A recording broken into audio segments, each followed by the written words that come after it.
मंडळी, श्री स्वामी समर्थ। बघा, आज या व्हिडिओमध्ये मी तुम्हाला कापराचे अत्यंत महत्त्वाचे असे काही उपाय सांगणार आहे। बघा, ज्यांच्या आयुष्यात शत्रुबाधा आहे, जवळचीच किंवा घरातलीच एखादी व्यक्ती खूप त्रास देत आहे, ज्या व्यक्तीवरती मनापासून विश्वास ठेवला, प्रेम केलं, तीच व्यक्ती सतत विश्वासघात करत आहे। एखादी घराशेजारची, कुटुंबातली किंवा जवळची व्यक्ती सतत आपल्याला नजर लावत आहे। अमावस्या किंवा पौर्णिमा जवळ आली की आपल्या दारासमोर काहीतरी उतारे करून टाकत आहे। बऱ्याच वेळा जेव्हा आपल्याला यश मिळतं, आपली कुठेतरी प्रगती व्हायला लागते, एखादी छान वस्तू आपल्या घरामध्ये येते, तेव्हा बऱ्याच वेळा आपल्याला अपयश येतं। त्या पुढच्या प्रत्येक कामात आपल्याला अडथळे येतात। म्हणजे बऱ्याच वाईट साईड गोष्टी आपल्या आयुष्यात घडायला लागतात। मग आपल्याला कळून चुकतं, कुणीतरी माझ्या शत्रूने मला बाधा केलेली आहे। बघा, आयुष्यात सगळ्या बाधा परवडतील, पण शत्रुबाधा ही सर्वात भयानक बाधा मानली जाते। एकदा का शत्रूचा त्रास सुरू झाला की अख्खं आयुष्य उद्ध्वस्त होतं। म्हणून शत्रू वेळेत ओळखणं खूप महत्त्वाचं आहे, किंवा त्याची जी काही बाधा आहे ती आपल्याला कळणं खूप महत्त्वाचं आहे। आज या व्हिडिओमध्ये मी तुम्हाला कापराचे असे 3 प्रभावी उपाय सांगणार आहे, ज्या उपायाने तुमच्या आयुष्यात असणारी कितीही मोठी शत्रुबाधा असेल ती क्षणात दूर होईल। कितीही मोठ्या शत्रूचा त्रास तुम्हाला होत असेल किंवा कितीही मोठा शत्रू तुम्हाला काहीही त्रास देत असेल, हा उपाय केल्यानंतर जो काही तुम्हाला त्रास होत आहे किंवा जो काही शत्रू तुमच्यावरती काहीतरी बाधा करत आहे, ते सगळंच्या सगळं त्याच्यावर उलटेल। आता मी तुम्हाला एकूण 3 उपाय सांगणार आहे। तिघांपैकी तुम्ही 1-2 शक्य असतील तर 3ही करू शकता। बघा, कापूर हे सकारात्मकता आणण्यासाठी, घरात सकारात्मक लहरी पसरवण्यासाठी आणि घरात असणारी नकारात्मक शक्ती घराच्या बाहेर काढण्यासाठी खूप महत्त्वाचं मानलं जातं।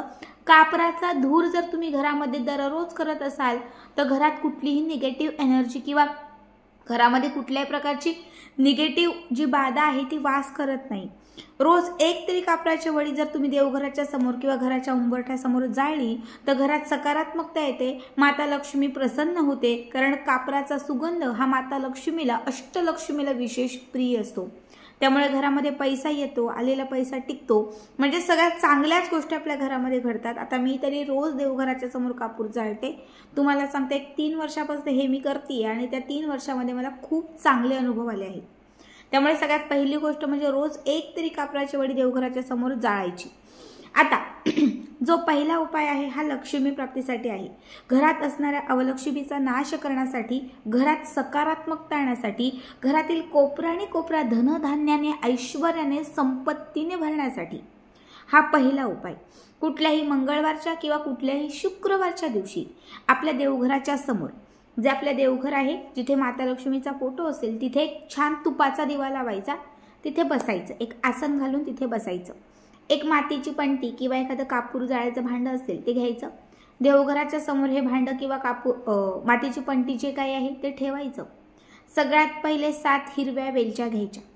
हिरव्या वेलच्या, कोणी इलायच्या, कोणी वेलदोडा असं म्हणतं, ह्या 7 घ्यायच्या, माता लक्ष्मीच्या समोर त्या अर्पण करायच्या।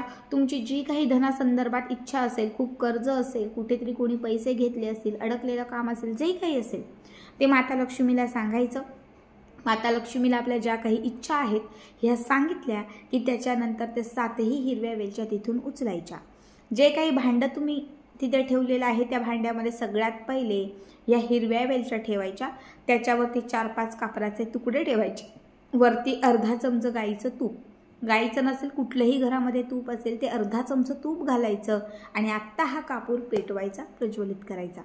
जसा कापूर पेटेल तसं त्यामध्ये घातलेलं जे तूप आहे हे तूप पेटेल, त्यातून एक सुगंध तयार होईल आणि त्यामध्ये हिरवी वेलची जी आहे ही हिरवी वेलची त्यामध्ये, म्हणजे त्या अग्नीमध्ये सुगंध देत राहील। आता हे सगळं प्रज्वलित होत असताना तुम्हाला माता लक्ष्मीचं स्मरण करायचं आहे। महालक्ष्मी अष्टकम म्हणा, कमलात्मक मंत्र म्हणा, किंवा तुम्ही माता लक्ष्मीचा कुठलाही श्रीसूक्तम असेल, कनकधारा स्तोत्र असेल, कुठल्याही स्तोत्राचे किंवा कुठल्याच मंत्राचे तुम्ही पाठ करू शकता।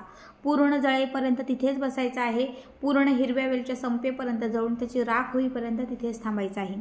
ज्या मंगळवारी तुम्ही हा उपाय कराल त्या मंगळवारपासून तुम्ही जर सलग एक आठवडाभर म्हणजे या मंगळवारपासून पुढच्या मंगळवारपर्यंत, या शुक्रवारपासून पुढच्या शुक्रवारपर्यंत जर तुम्ही हा उपाय केला तर त्या आठवड्याभरातच तुमच्या वास्तूत कुठलाही दोष असेल तो दूर होईल, तुमच्या वास्तूला कोणाचा श्राप असेल नष्ट होईल, घरात असणारी पूर्णपणे निगेटिव्हिटी घराच्या बाहेर जाईल, घरात पॉझिटिव्हिटी येईल, सकारात्मकता येईल आणि तुमच्या घराचं पूर्ण शुद्धीकरण होईल.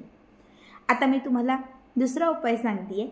तुमच्या मनात काही इच्छा असतील, कर्ज असेल किंवा कुणी पैसे घेतले असतील, पैशांची काही अडचण असेल, काही शत्रुबाधा असेल, अगदी काहीही, त्यासाठी तुम्हाला कुठल्याही दिवशी, आठवड्यातील कुठल्याही दिवशी हा उपाय करायचा आहे. यासाठी तुम्हाला घ्यायचे आहेत 7 कापराचे तुकडे, छोटे छोटे 7 भीमसेनी कापूर घ्या. छोटे छोटे 7 कापडाचे तुकडे घ्यायचे आहेत. काळ्या रंगाचं कापड घ्यायचं आहे. काळ्या रंगाचं नाही तर सफेद घेतलं तरीही चालेल, दोघांपैकी कुठलंही एक कापड घ्यायचं आहे. त्यावरती हे 7 कापराचे तुकडे ठेवायचे आहेत आणि त्याच्यावरती तुम्हाला 7 मिठाचे खडे, जे आपलं छान समुद्रातलं मीठ असतं, ह्या 7 मिठाचे खडे बघा, 7 कापराचे खडे, 7 मिठाचे खडे आणि त्याच्यासोबत तुम्हाला 2 फुलवाल्या लवंगा ठेवायच्या आहेत. फुलवाल्या लवंगा जेव्हा तुम्ही त्याच्यावरती ठेवाल त्या फुलवाल्या लवंगा ज्या आहेत त्या धाग्यामध्ये बांधा. मौली धागा असतो किंवा लाल पिवळा जो कलावा असतो त्याच्यामध्ये ह्या दोनही लवंगा बांधा. लवंगा आधी हातात घ्या, आपली जी काही इच्छा असेल ती माता लक्ष्मीला सांगा आणि दोनही लवंगा त्या कापडावरती ठेवा. तर ह्या 3ही गोष्टी म्हणजे मीठ, त्याच्यासोबत घेतलेलं कापूर आणि त्याच्यासोबत घेतलेलं लवंग, धाग्यात बांधलेलं लवंग, ह्या गोष्टी त्या कापडामध्ये छान बांधा. ही जी तयार केलेली पोटली आहे ती आपल्या उजव्या हातात घ्या. घराच्या बाहेर जा आणि घराच्या बाहेर जाऊन जिथे कुठे वाहतं पाणी असेल, साठलेलं पाणी म्हणजे विहीर वगैरे नाही, जे पाणी वाहत चाललेलं आहे त्या वाहत्या पाण्यामध्ये हे सोडून द्या. शत्रुबाधा असेल किंवा अगदी कुठलीही बाधा असेल तर ते वाहत्या पाण्यात सोडत असताना ती बाधा दूर व्हावी एवढीच त्यामध्ये प्रार्थना करा.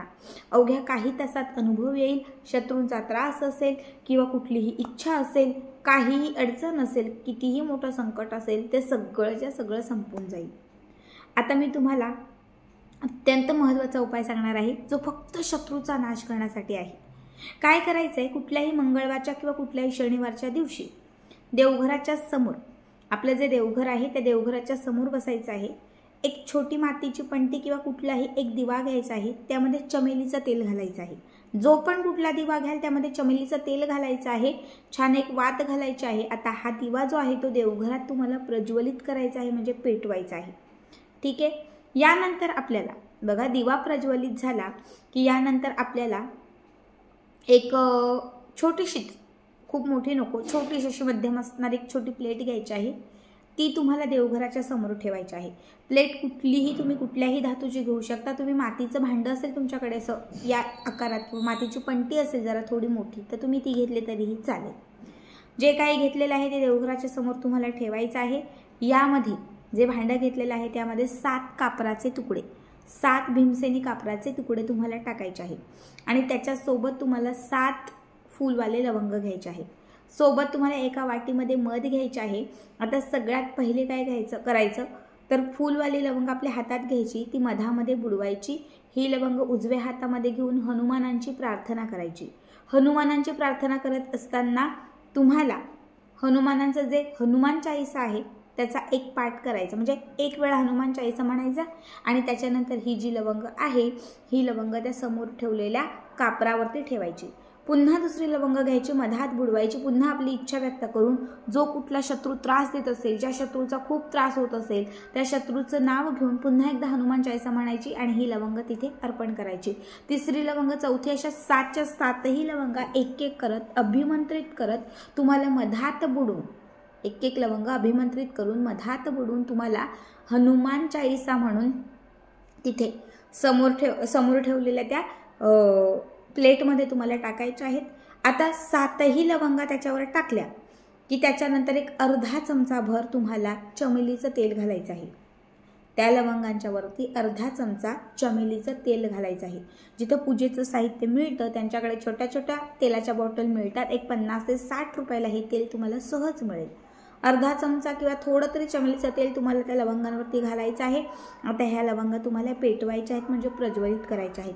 जशा लवंगा पेटतील, जसं लवंग प्रज्वलित होईल त्यामधून एक धूर किंवा एक सुगंध तुमच्या घरामध्ये येत राहील आणि त्या अग्नीमध्ये किंवा त्या सुगंधामध्ये जी काही सकारात्मकतामध्ये निर्माण होईल ती तुमच्या घरात असणारी नकारात्मकता दूर करेल. तुम्हाला कुठल्याही व्यक्तीचा जो काही त्रास असेल किंवा कुठल्याही व्यक्ती तुम्हाला जे काही म्हणजे वाईट तुमच्यासोबत करत असेल, बाधा लावत असेल, ते सगळंच्या सगळं त्याच दिवसात संपून जाईल. हा उपाय फक्त एकदाच करायचा आहे, पुन्हा पुन्हा करण्याची गरज नाही. पण एकाच उपायाने किंवा एकाच दिवशी हा उपाय केल्याने तुमच्या आयुष्यात असणारा कितीही मोठा शत्रू असेल त्याचा अगदी क्षणात नाश होईल. खूप साधा आणि खूप सोपा उपाय आहे. नक्की करा आणि याचा व्हिडिओ कसा वाटला कमेंट करा.